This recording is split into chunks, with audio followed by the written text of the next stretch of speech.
Welcome back to episode of car talk. हमारे मेरे खिजर हयात साहब लाहौर से, उन्होंने हमारे से सवाल किया कि सर मैंने आज से 4 साल पहले एक प्लॉट लिया था 5 मरले का, बड़ा सस्ता प्लॉट लिया था और वो कह रहे हैं कि लाहौर के बड़ा करीब सा ही एरिया था, वहाँ पर उस वक्त आबादी नहीं थी बट अब काफ़ी आबादी हो चुकी है।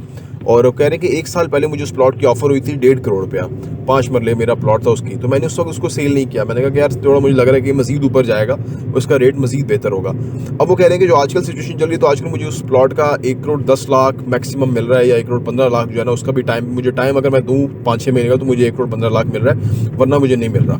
तो इस सिचुएशन के अंदर वो कह रहे हैं कि सर मुझे अब ये अपनी बड़ी गलती फील होती है कि मैंने उस वक्त डिसीजन सही तरह नहीं किया सही टाइम के ऊपर।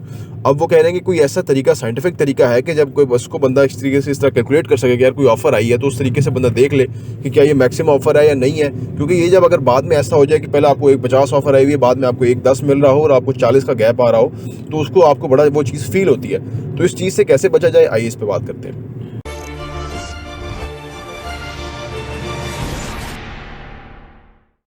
बिस्मिल्लाहिर्रहमानिर्रहीम, अस्सलाम वालेकुम रहमतुल्लाहि व बरकातहू। देखिए जी, ये चीज़ पूरे पाकिस्तान के अंदर प्लॉट्स के अंदर ये हुई है, ठीक है ना। 40, 50, 60, 70 लाख जो है वो प्लॉटों में काम हुआ है।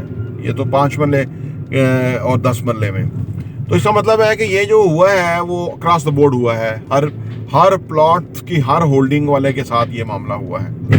तो इसमें 2 रास्ते हैं। एक तो ये कि जो ऑफ़र है आपको मैक्सिमम हाई ऑफ़र है वो कबूल कर लें और उस पैसे से आप इस वक्त कोई अच्छी चीज़ ख़रीद लें, क्योंकि अभी बिक रही हैं चीज़ें बिकती नहीं। आपको तो ऑफ़र आ रही है ना, चीज़ें नहीं बिक रही, ठीक है। एक सूरत तो ये है।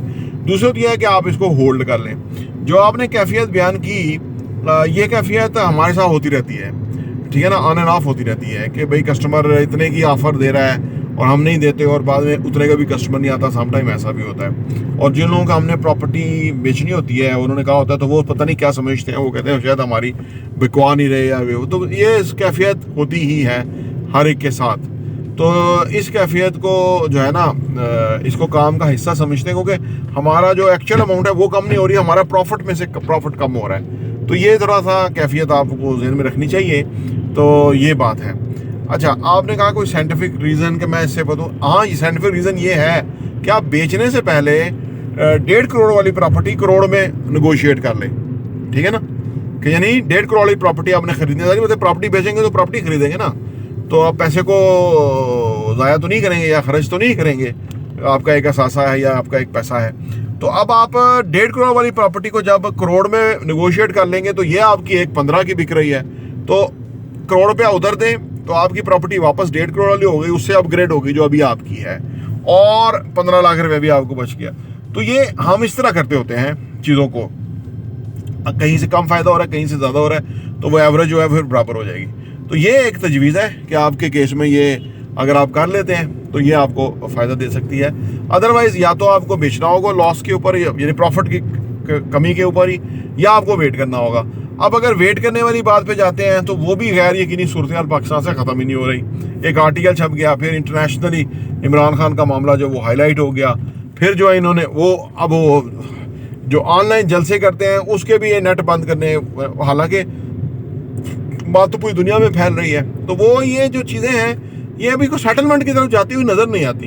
एक चीज़ समझ आ रही थी कि जी वो इलेक्शन होने लगे हैं, चलो इमरान खान जेल में ही है और उसके लोग इलेक्शन लड़े और इलेक्शन की गेमी हो और उससे एक हेल्दी इन्वायरमेंट क्रिएट हो, जो भी आएगा हुकूमत बना लेगा, ठीक है। इमरान खान जेल में होगा, इमरान खान की पार्टी हुकूमत बना के उसका वज़ीर-ए-आज़म भी आया होगा, ठीक है ना। लेकिन वो चीज़ होती नज़र नहीं आ रही, क्योंकि कुछ लोगों को ये सूट नहीं कर रहा कि पॉपुलर जो क़यादत है वो कामयाब हो जाए। तो वो है। तो ये आप ये देखें ना, ये जो, और अगर वो लड़ाई ख़त्म ना हो, इलेक्शन हो ना, नई गवर्नमेंट बने ना, तो प्लॉट्स वगैरह की तरफ जो है ना लोगों की दिलचस्पी नहीं बढ़ेगी, ठीक है ना।